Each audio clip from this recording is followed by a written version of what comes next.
पिछले लेक्चर में अपन ने ऋण पत्रों का शोधन पूरा कर लिया था।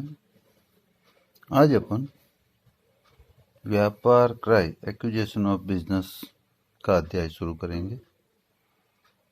जैसा कि अपन जानते हैं, एक नव स्थापित कंपनी कभी कभी चालू व्यापार भी खरीद लेती है। इस संबंध में व्यापार के विक्रेता के साथ सामान्यतया कुछ बातों पर समझौता करना आवश्यक माना जाता है, जिसमें नंबर 1 है क्रय प्रतिफल की राशि, अमाउंट ऑफ परचेज कंसिडरेशन कितना होगा। नंबर 2 है क्रय प्रतिफल के भुगतान की विधि क्या होगी, mode of payment of purchase consideration. तीसरी चीज है कंपनी द्वारा जो संपत्तियां ली जाती है और जो दायित्व स्वीकार किए जाते हैं उनके मूल्यों के बारे में, means determine the values of various assets taken over and amount of liabilities assumed. और चौथी चीज जो समझौते की होती है वो होती है कुछ विशेष दशाओं में कंपनी द्वारा विक्रेता के देनदारों और लेनदारों के संबंध में प्रतिनिधि के रूप में भी कार्य करना पड़ता है, अर्थात agency service by the company in respect of vendors, debtors and creditors, तो वो कार्य करना है। तो उस संबंध में क्या प्रावधान होंगे उसके लिए समझौता किया जाता है। और अंत में विक्रेता द्वारा कंपनी को कुछ आश्वासन दिए जाते हैं, उनके बारे में भी समझौते में विवरण लिखा जाता है। तो कुल मिला के बात हुई कि व्यापार क्रय का मतलब हुआ हो गया कोई भी कंपनी जब किसी अन्य विद्यमान व्यवसाय को टेक ओवर करती है, लेती है, खरीदती है, तो ऐसे व्यवहार को व्यापार का क्रय कहते हैं। तो अब इसमें अपन जब व्यापार क्रय होता है तो सबसे महत्वपूर्ण बात आती है कि क्रय प्रतिफल का निर्धारण किस प्रकार होगा, डिटर्मिनेशन ऑफ परचेज कंसिडरेशन। तो क्रय प्रतिफल का निर्धारण मुख्यतया 3 प्रकार से किया जाता है। पहला है शुद्ध मूल्य के आधार पर, on the basis of net worth. दूसरा है विक्रेता को दिए जाने वाले अंशों और ऋण पत्रों की संख्या और नगद राशि के आधार पर। और तीसरा है एक मुश्त राशि के आधार पर। अब अपन इसको ऊपर नीचे 1 नंबर किसी को दे सकते हैं, 2 किसी को दे सकते हैं, 3 किसी को दे सकते हैं। मतलब ये तरीके 3 ही हैं जिससे क्रय प्रतिफल का निर्धारण किया जाता है। सबसे पहले लेते हैं शुद्ध मूल्य के आधार पर, on the basis of net worth. इसमें यह पहले ही निश्चित कर लिया जाता है कि कंपनी द्वारा विक्रेता की कौन कौन सी संपत्तियां और कौन कौन से दायित्व किन किन मूल्यों पर लिए जाएंगे। इस प्रकार ली गई सभी संपत्तियों के कुल मूल्य जो पहले से निर्धारित है तथा लिए गए दायित्वों के मूल्यों का अंतर, अर्थात ली गई संपत्तियों के कुल मूल्य का लिए गए दायित्वों पर आधिक्य ही व्यापार का क्रय प्रतिफल कहलाता है। शॉर्ट में कहें तो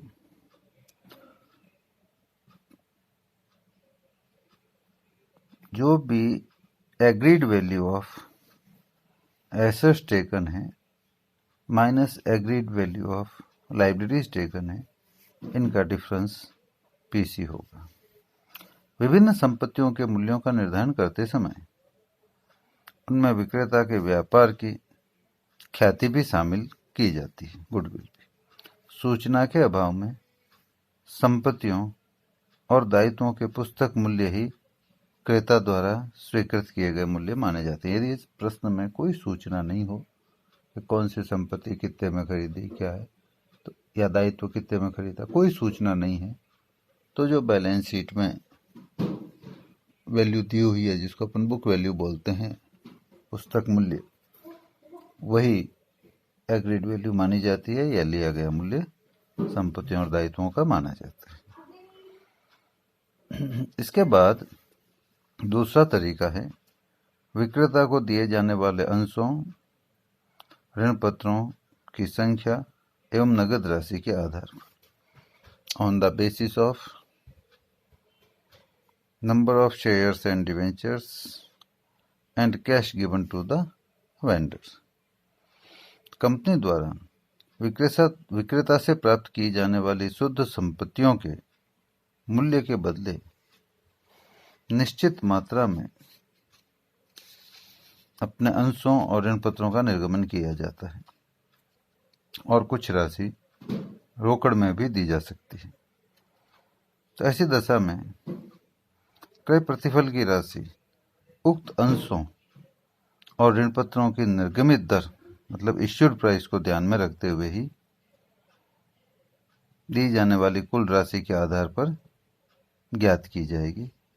क्रय प्रतिफल विक्रेता से प्राप्त संपत्तियों और दायित्वों के शुद्ध मूल्य के समान या उससे अधिक या उससे कम भी हो सकता है। क्रय प्रतिफल की राशि व्यापार के शुद्ध मूल्य से अधिक होने की दशा में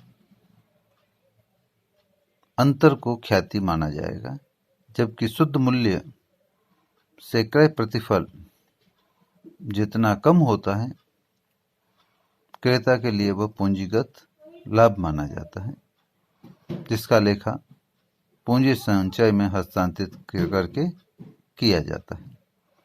क्रय प्रतिफल तथा व्यापार की शुद्ध संपत्तियां एक समान होने पर ख्याति और पूंजी संचय की विद्यमानता नहीं मानी जाती।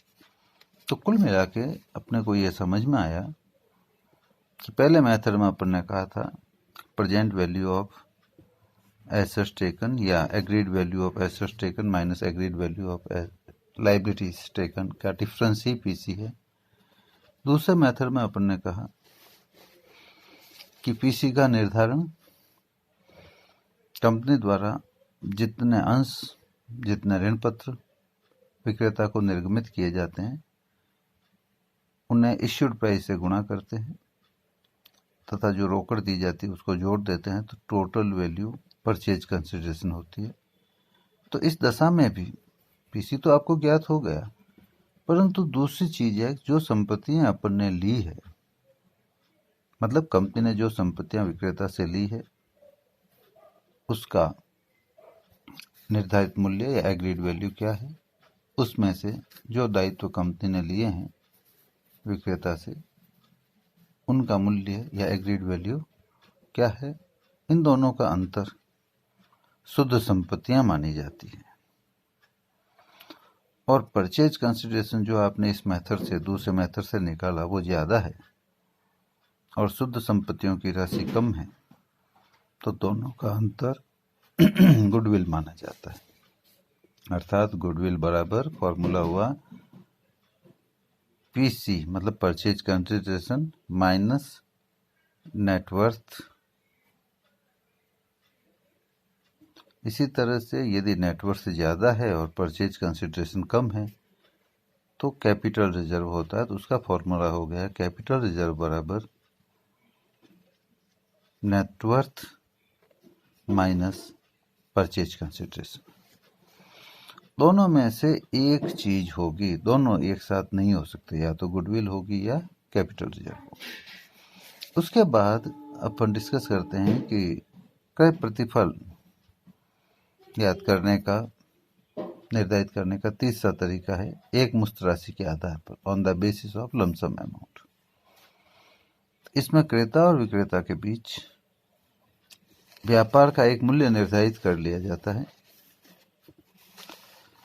जिसका भुगतान पूर्व निर्धारित रूप में करना पड़ता है। तो ये जो निर्धारित किया जाता है मूल्य, लमसम अमाउंट, वही क्रय प्रतिफल होता है। इसके बाद अपन एक उदाहरण लेते हैं जिससे यह ज्ञात करने की कोशिश करेंगे कि नंबर ऑफ शेयर्स और डिबेंचर्स और रोकड़, इन सब के बारे में आपको जानकारी दी हुई हो तो क्रय प्रतिफल का निर्धारण कैसे होगा। तो एक उदाहरण लेते हैं अपन, जो आपकी स्क्रीन पर है, कि 30 जून 2019 को सोमनाथ कंपनी का चिट्ठा निम्नलिखित था। 10,000 इक्विटी शेयर्स ऑफ ₹10 ईच, नहीं 1 lakh equity shares of ₹10 each, 10 lakh. General reserve है 2 लाख, सिक्योरिटीज प्रीमियम है 5 lakh, profit and loss account है 3 लाख, सिक्योर्ड लोन है 2,50,000, सन्ड्री क्रेडिटर से 1,50,000। यह है लाइब्रेरी साइड। एसेट साइड में है building 6 lakh, furniture 1 lakh, machinery 5,30,000, stock 3,20,000, debtors 4,30,000, investments 3 lakh, cash and bank 1,20,000। फिर लिखा है वासुदेव कंपनी ने सोमनाथ कंपनी का व्यापार ले लिया। सोमनाथ कंपनी के सुरक्षित ऋण पत्रों का भुगतान 5% ब्याजी पर 9% ऋण पत्र देकर किया जाएगा।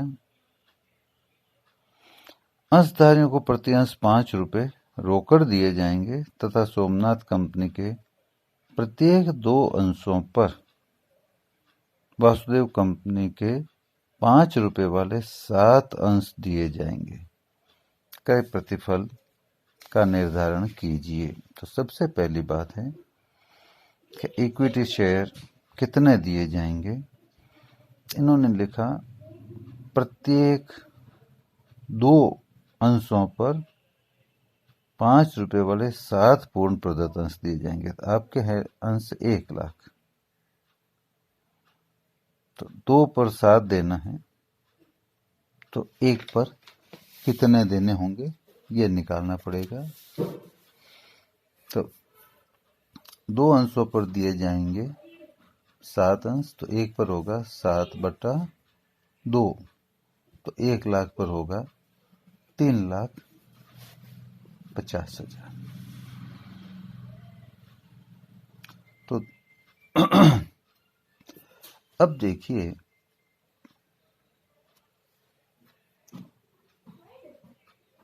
कि 3,50,000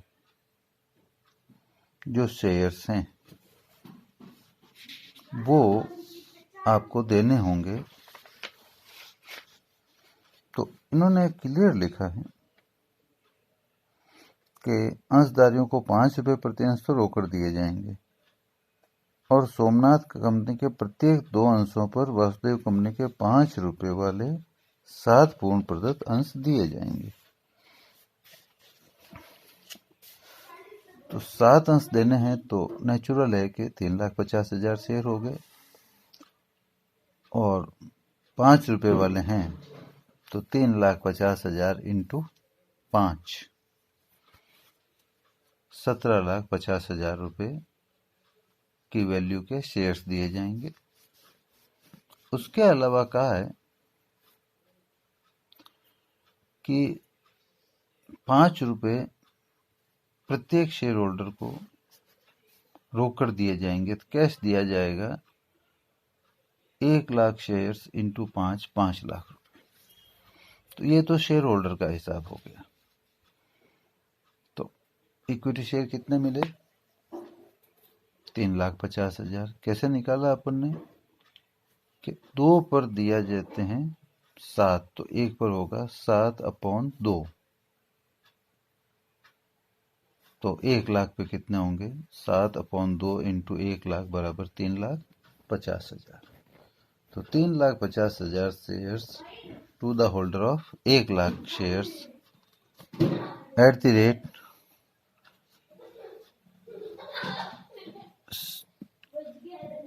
₹5 पर शेयर।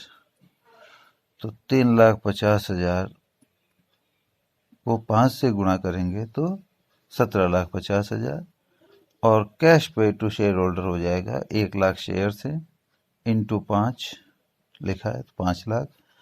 अब एक चीज और कही है क्वेश्चन में कि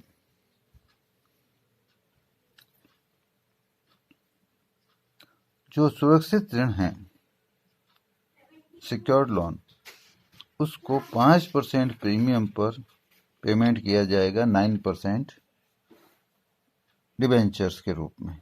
तो 9% डिबेंचर कितनी वैल्यू के दिए जाएंगे? तो 2,50,000 के हैं सिक्योर्ड लोन, तो उसका 5% होता है 12,500।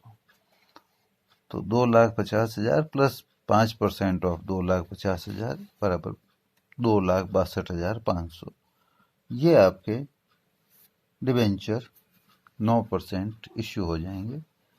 तो इन तीनों की अपन टोटल कर लेंगे तो आएगा 25,12,500। ये आपका हो गया परचेज कंसिडरेशन कैलकुलेट करने का तरीका, जबकि आपको number of shares, debentures, cash में भुगतान करने की सूचना दी हुई हो तो आपको पीसी कैसे निकालना होता है। अब इसके बाद अपन जर्नल एंट्रीज समझते हैं, क्योंकि पहले मेथड में अपन ने समझा कि क्रय प्रतिफल ली गई संपत्तियों के एग्रीड वैल्यू या जो भी निर्धारित हुआ है मूल्य माइनस लिए गए दायित्वों के निर्धारित मूल्य का अंतर होता है। तो वो मैं आपको पीडीएफ भेज दूंगा, एक बैलेंस शीट, उसमें कितने कितने वैल्यू पे कौन कौन सी संपत्ति ली है। तो जो संपत्तियां टेकन है, एसेट्स टेकन, उनकी वैल्यू लिख दो, जोड़ लगा दो, लाइब्रेरीज टेकन की वैल्यू लिख दो, जोड़ लगा दो, एसेट्स टेकन में से लाइब्रेरीज टेकन की वैल्यू घटा लो, पीसी डायरेक्ट आ जाएगा। क्यों हर सवाल में ये नेटवर्थ अपने को निकालनी ही पड़ेगी। और 30 लमसम अमाउंट होता है, वो आपको दिया हुआ ही होता है कितना पीसी है, तो कोई खास बात नहीं। अब अपन व्यापार क्रय पर लेखांकन कंपनी द्वारा अपनी बहियों में किस प्रकार किया जाता है उसको डिस्कस करेंगे। तो सबसे पहले क्रय प्रतिफल के लिए क्या एंट्री होती है? जब ये निर्धारित हो जाता है कि व्यापार खरीद लिया गया है, तो सबसे पहले क्रय प्रतिफल देय होता है। तो क्रय प्रतिफल के देय होने पर प्रविष्टि होती है business purchase account debit to vendor being purchase consideration due. उसके बाद दूसरी एंट्री होती है संपत्तियों और दायित्वों को जो लिया गया है उसके संबंध में, अर्थात ली गई संपत्तियों और लिए गए दायित्वों के लिए। तो जो जो संपत्तियां कंपनी ने ली है उन सबको इंडिविजुअल नाम से डेबिट किया जाएगा। मतलब शॉर्ट में कहते हैं वेरियस एसेट्स अकाउंट डेबिट।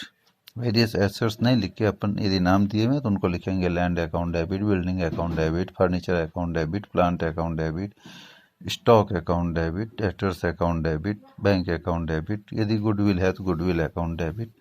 तो ये सब लिख के to various liabilities account. Various liabilities का मतलब जो लाइबिलिटीज ली है अपन ने क्रेडिटर्स हैं तो to creditors account, to BP account, to कोई आउटस्टैंडिंग एक्सपेंसेज तो वो भी लिख देंगे आउटस्टैंडिंग एक्सपेंसेज अकाउंट।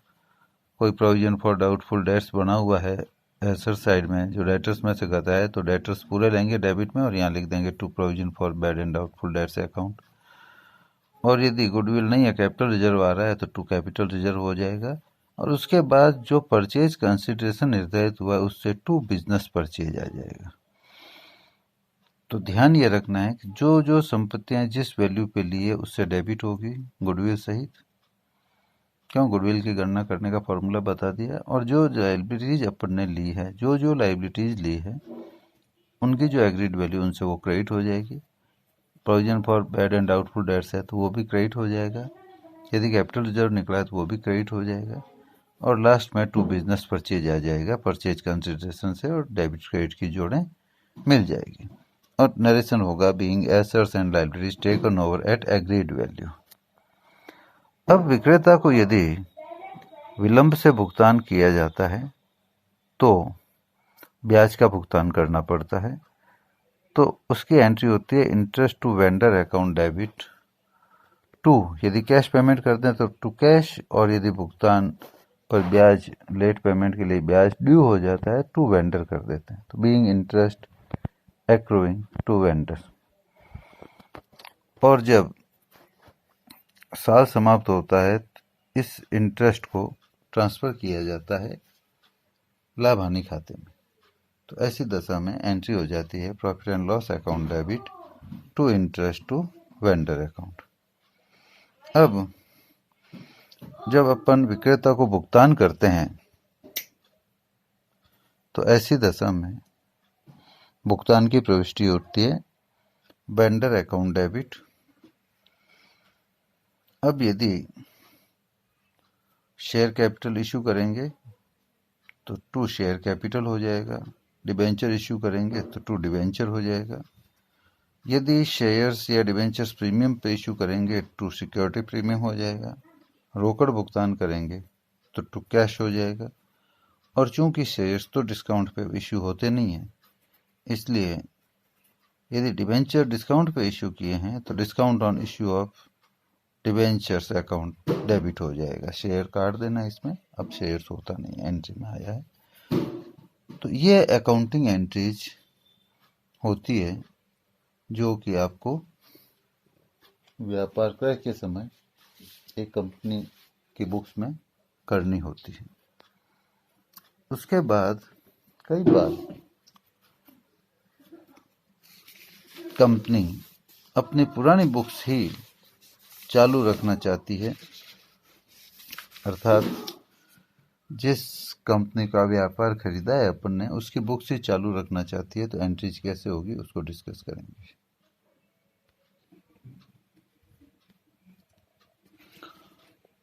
तो यदि किसी एकांकी या साझेदारी व्यापार को वर्ष के मध्य कंपनी में परिवर्तित किया जाता है और कंपनी नई बहियां न खरीदकर पुरानी फर्म की बहियां ही चालू रखना चाहे, तो फर्म की बहियों में कुछ अतिरिक्त प्रविष्टियां करने पर कंपनी से संबंधित आवश्यक खाते खुल जाएंगे और अनावश्यक खाते ऑटोमेटिक ही बंद हो जाते हैं। तो इस परिस्थिति का हेडिंग होता है अपने पुराने व्यवसाय की बहियां चालू रखना। तो जब कोई कंपनी विक्रेता से खरीदे हुए व्यापार की बहियां ही चालू रखे, तो ऐसी दशा में उसके यहाँ लेखांकन कैसे होगा उसको अपन यहाँ डिस्कस करेंगे। सबसे पहले एंट्री होगी जो फर्म या जो व्यापार एकांकी या साझेदारी था उसमें यदि कोई एकत्रित लाभ जिसमें जनरल रिजर्व, P&L इत्यादि है, तो उन्हें जो भी प्रोपराइटर रहे हैं या पार्टनर रहे हैं उनके खातों में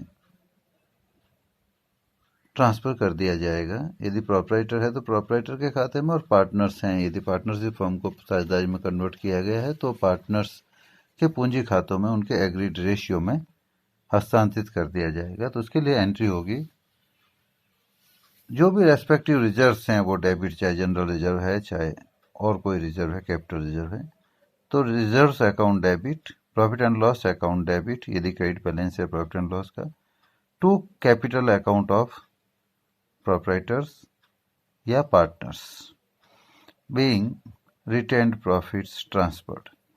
यदि उस व्यापार में जो अपन ने खरीदा है उसमें कोई हानि है तो इसकी रिवर्स एंट्री हो जाएगी प्रोपराइटर या partners capital account debit to profit and loss account. इसी तरह कंपनी द्वारा कोई संपत्ति नहीं ली गई है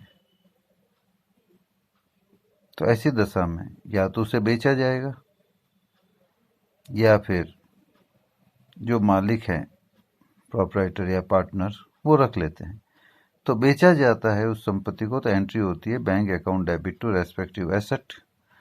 और यदि मालिक रख लेते हैं proprietors oblique partners capital account debit to respective asset account being assets sold और टेकन ओवर बाय ऑनर्स, ये एंट्री हो जाती है।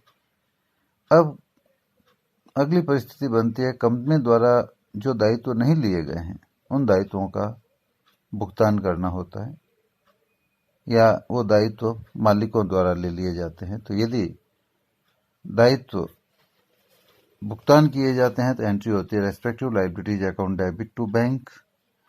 और यदि मालिकों द्वारा लिए जाते हैं तो respective liabilities account debit to proprietors oblique partners capital account being liabilities paid और टेकन ओवर बाय ऑनर्स।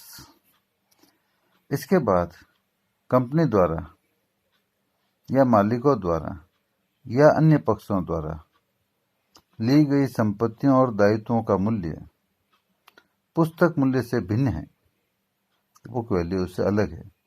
तो वो भिन्न क्या हो सकता है?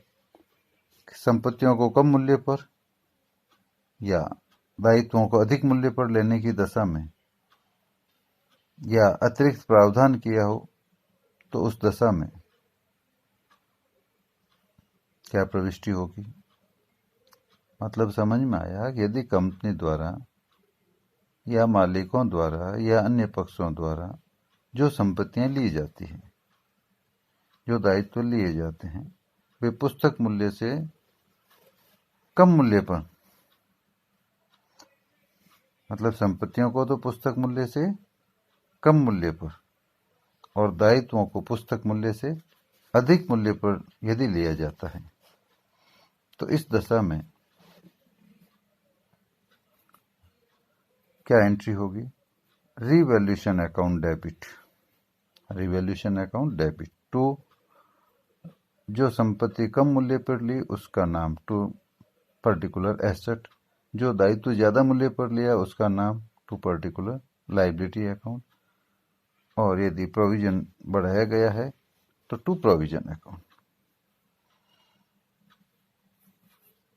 या प्रोविजन था ही नहीं किया गया है तो भी टू प्रोविजन अकाउंट हो जाता है। Being value of assets decrease and value of liabilities and provision increased. इसके अलावा परिस्थिति हो सकती है संपत्तियों का मूल्य जो बुक वैल्यू से अधिक पर और दायित्व बुक वैल्यू से कम मूल्य पर लेने की दशा में, यह प्रावधान अनावश्यक है, जितना होना चाहिए उससे अधिक है, तो उस दशा में भी आपको एंट्री पास करनी पड़ती है। तो उसके लिए एंट्री हो जाती है रेस्पेक्टिव एसेट्स अकाउंट डेबिट, जो संपत्ति ज़्यादा मूल्य पर ली गई है उसको अपन डेबिट कर देंगे जितने अधिक मूल्य पर ली गई उस वैल्यू से। दायित्व को किसी को कम मूल्य पर लिया गया है तो जितनी वैल्यू कम की गई है उससे वो एंट्री हो जाएगी respective liabilities account debit. Provision को कम किया गया है तो जितना कम किया है उससे provision account debit to revaluation account being value of assets increase and value of liabilities and provision decreased. तो ये ध्यान रखना है कि ये जो दोनों एंट्री अपन ने डिस्कस की, ये जितनी वैल्यू घटती है या बढ़ती है उस अमाउंट से ही ये एंट्री होती है, न कि उसकी प्रेजेंट वैल्यू से। इसके बाद थर्ड इस सिचुएशन में एंट्री होगी जो पुनर्मूल्यांकन खाते का बैलेंस जो क्रिएट हुआ है डेबिट और क्रेडिट करने से, या तो वो डेबिट बैलेंस होगा या क्रेडिट बैलेंस होगा। तो जो पुनर्मूल्यांकन खाते का शेष है वो डेबिट है, नाम है, तो मालिकों के पूंजी खाते में डेबिट किया जाएगा, और जमा है तो पूंजी खातों में क्रेडिट किया जाएगा। तो यदि रिवैल्यूएशन अकाउंट डेबिट ज़्यादा हुआ है क्रेडिट कम हुआ है तो कहलाता है नाम शेष। तो ऐसी दशा में उसको ट्रांसफर करने के लिए एंट्री हो गई proprietors oblique partners capital account debit to revaluation account being loss on revaluation transferred. इसी तरह से यदि रिवैल्यूएशन अकाउंट जो अपन ने दोनों एंट्री की उसमें डेबिट कम से हुआ क्रेडिट ज़्यादा से हुआ है तो है रिवैल्यूएशन का प्रॉफिट, उसको ट्रांसफर करने की एंट्री होगी revaluation account debit to proprietors oblique partners capital account being revaluation profit transfer. तो ये रिवैल्यूएशन का इफेक्ट इन 3 एंट्रियों में जाके खत्म हो गया। उसके बाद एक और स्थिति बन सकती है कि कंपनी द्वारा फर्म की ख्याति का मूल्य जो लगाया जाता है वो उसमें जितनी बुक वैल्यू दी हुई है उससे अधिक लगाया गया है। तो जितना ज़्यादा लगाया गया है उस वैल्यू से एंट्री होगी goodwill account debit to proprietors oblique partners capital account. Partners है तो उनके प्रॉफिट शेयरिंग रेशियो में ये एंट्री हो जाएगी, प्रोप्राइटर है तो पूरा उसके खाते में ही चला जाएगा। Being value of goodwill increased. इसके बाद जो क्रय प्रतिफल निर्धारित है उसका भुगतान करना होता है। तो भुगतान किसको? मालिकों को। तो मालिक कौन है? या तो प्रोप्राइटर या पार्टनर। तो उसकी एंट्री होगी proprietor oblique partners capital account debit. ये किस अमाउंट से होगी? आप ये एंट्री करने के बाद प्रोप्राइटर या पार्टनर जो भी उनके कैपिटल अकाउंट बना लीजिए। इस एंट्री को करने के पहले जो उसका बैलेंस आया है क्रेडिट, उससे ये डेबिट होगा। तो ऐसी दशा में एंट्री हुई proprietors oblique partners capital account debit. अब इसको शेयर कैपिटल इश्यू कर रहे हैं तो टू शेयर कैपिटल हो जाएगा। डिबेंचर इश्यू कर रहे हैं तो टू डिबेंचर हो जाएगा।